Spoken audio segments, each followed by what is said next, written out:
पहा गणित नंबर 2 बघूया मित्रांनो.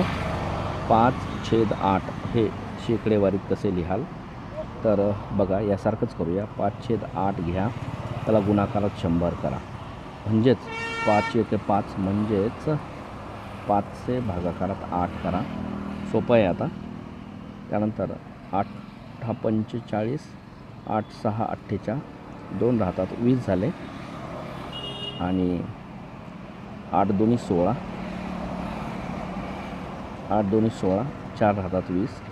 पॉईंट द्या आणि शून्य घ्या. 8×5 = 40, 62.5 म्हणजेच 62.5% हे त्याचं उत्तर आलेलं आहे.